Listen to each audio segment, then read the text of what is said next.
strap in. But if that wasn't your bag, maybe you're a fucking lunatic, and this will be, because we're going to talk about Sigh and their album Shiki. I was excited to bring this one to you after we did an album club with Sigh fairly recently on their album Insomnophobia, introduced you to the wacky world of this band, and so being able to on hand here be like, okay, awesome, they've got a new one coming out. Were you excited to hear more?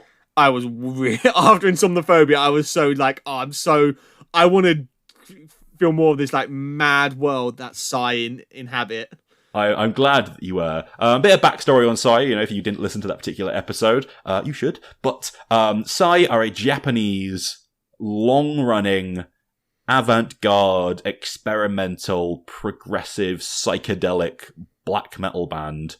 And that doesn't even really do it justice. Again, sort of history-wise, they were the only, I think, non-European band who were released by Euronymous on his Death Like Silence label back in the day. So that kind of put them in early on with, like, the second wave black metal lot. But they were completely an island, on the other side of the world, evolving in their own orbit. It is Mirai and his saxophone-playing, candle wax slathering wife, who goes by the name Dr. Mechanibal.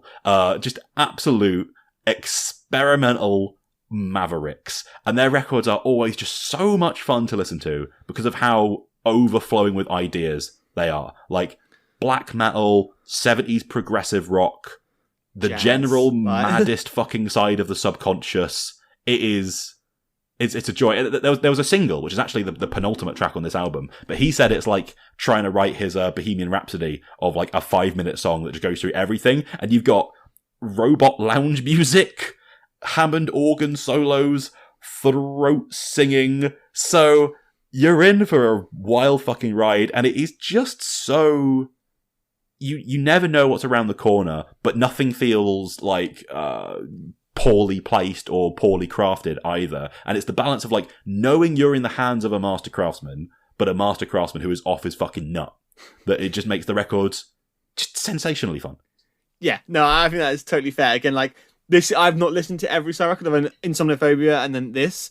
I was almost a little bit like this. Like, I mean, Insomnophobia feels like the most kind of like madcap, every idea under the sun album. That this feels restrained in comparison. It's a focused record. Yes. Yeah, this doesn't have the kind of Castlevania video game music bits and like full on just like mad shit that Insomnophobia is. Like, that album is off its rocker, and this feels a little bit more like it's got a clearer kind of like focus, but at the same time still madder than a lot of records we're going to talk about. Yeah, I think again it's just really saying something with Sigh. And Insomnophobia, again, it's a weird record to compare it to. It's just, again, the only one that we've actually spoken about on this show. Yes, yeah, but as a touch point, that record's concept and idea was about madness and lunacy and dreams, which is why it is so fucking bugnut insane. This one, it's inspired by an ancient Japanese poem around the concept of aging and dying. So there's a real focus from project to project, even with how eccentric it seems. Like, the records, they engage with the ideas and the sounds that are appropriate for them. Yeah, I totally buy that. I kind of got that impression when I listened to this.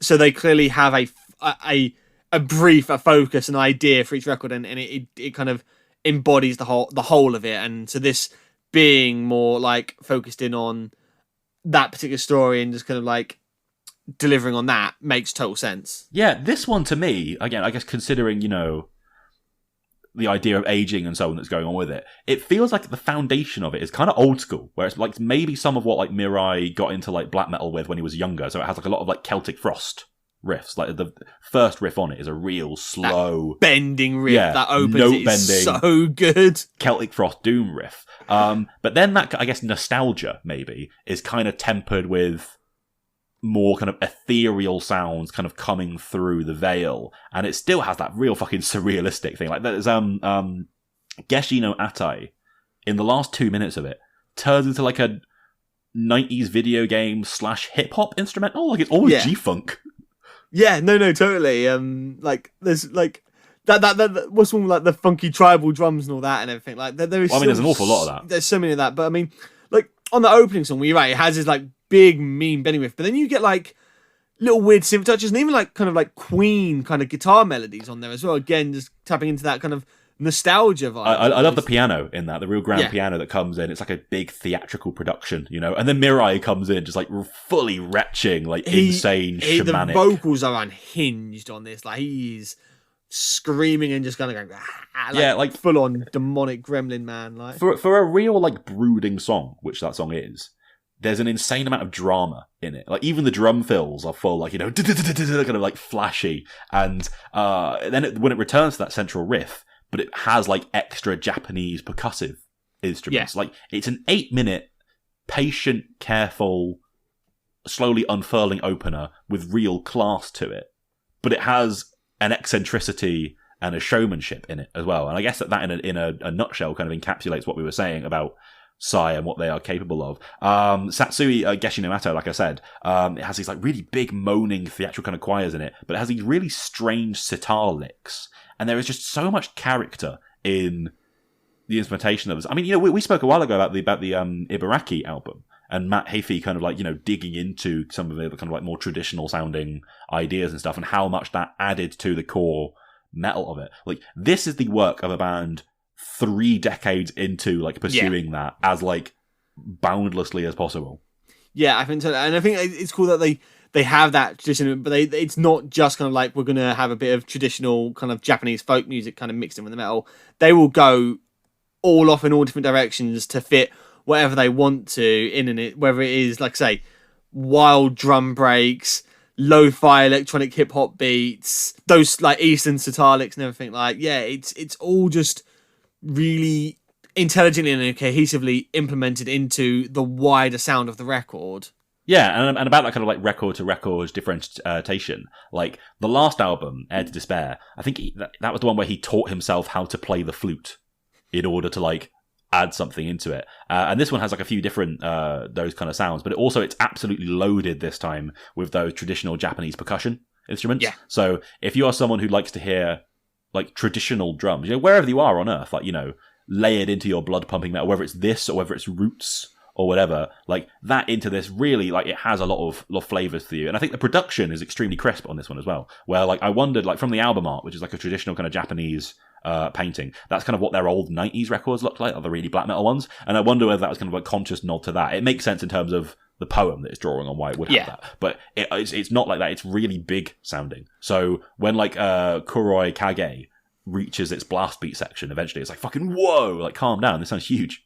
Yeah, I think every time they kind of like take off into those really extreme metal moments, it is that wall of sound kind of just like smashing you, where it doesn't sound like dingy, dirty black metal. It's crisp, it's clean, but it's evil, menacing, and big. Yeah, it kind of makes the riffs on this one sound kind of mighty in a way that Sigh like don't necessarily always. I think Shuja Hitsumetsu did my best on that one.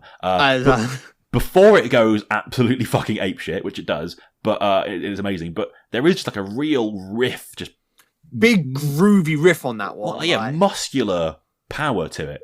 And then going fucking apeshit and sounding so manic and frenzied and bug-eyed. There's a little bit where just the bass guitar like just plays the riff isolated, and it's like a grind riff or something. Like, it's so fucking mucky. But at the same time, there's that kind of heavy metal gallop that we associate with Sigh as well. You got a straight up banger like Shuko. I think the focus on the kind of like nasty, looming, like frost style doom riffs as well, it really helps out some of the like carnivalistic horror side of it, because shikabane, which is a word I actually know thanks to anime, chalk that one up, but that kind of like spooky keyboard and choir you get over that lumbering guitar, it's so like vividly atmospheric and, you know, conjures that image of like, you know, graveyards and ghouls, as well as having that groove. It's like a real devilish glee to shikabane, like when it like, cause it starts off like really, like say, slow and menacing, and then when it kicks in, there is just this like manic glee to it, and the pace and the riff, like, and you get the spooky electronics and everything. There's so much going on, and that's when you get like funky tribal drum break into like 80s metal dive bomb guitar solo back into funky drums. Like they can just flip between these ideas so seamlessly, and just it is such a wild ride where you're never quite sure exactly where it's going to go. Yeah, they don't always sing in Japanese, but this one very much based in kind of Japanese culture. They did turn the language appropriately, and so he sounds really just madly charismatic on it. There's bits where singing his own language. Where he's like screaming and doing the battle, but it's almost like kind of got like again a slight rap kind of like cadence to it, where he's like flowing the words so rapidly out. Like it just sounds like it's just a deranged rant from a crazy person. Like yeah, and the way as well you have those like traditional Japanese drums. Like it's almost like a point where they like have a duel, like trading off with the rock drum kit in the middle of Shikibane, like exchanging fills and drum breaks and stuff. It's rhythmically really interesting. Like, you know, Mike Heller, formerly of Fear Factory, is the session drummer on this record,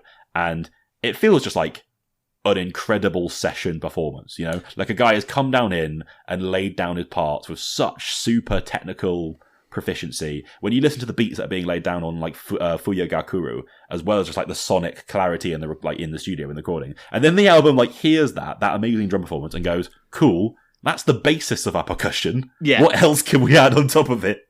I mean, that's it. Like I feel like a lot of the band they've got to just really like, again, you know, they're going to deliver on the performance, so that like the solos on it are Frederick of Creator, formerly Dragon Force, does the guest guitars on this, and so the shred is like ace. Got a really strong backbone there that you can then, because you know that stuff is locked down, that is going to sound great. So then you go, okay, so what else can we add on to just bring into this like mad scientist concoction that like Sigh Records clearly are, and it never feels jarring or like out of place. It's just so well like put together. Yeah, that Fuya Gakaru song I mentioned has got like a really like dreamy kind of like maybe Opeth like with the flutes and everything approach like, to it. Yeah. And every couple minutes it'll have like a blast of Japanese black metal intensity, or that killer fucking heavy metal fist pumper riff in the second half. Metallica, like, that riff, like, that's a Metallica riff right there. Yeah, I can see that. Flutes and everything. Like, but the organ basses and everything is like super dreamy.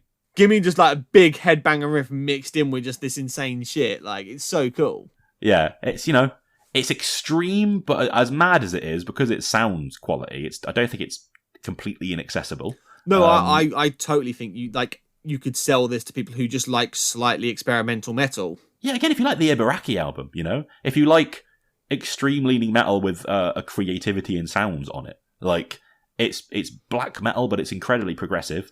And the thing with Sigh is like this isn't anything out of the usual for them, you know. Like we get a record of this kind of level every few years from them, but it is another very fun entry into the discography, and probably as good a start as any.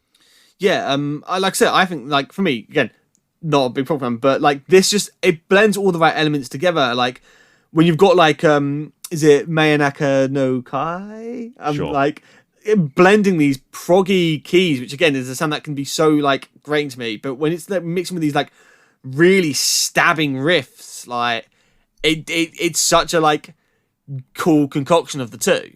Yeah, that is Sigh, like the exhalation with Shiki,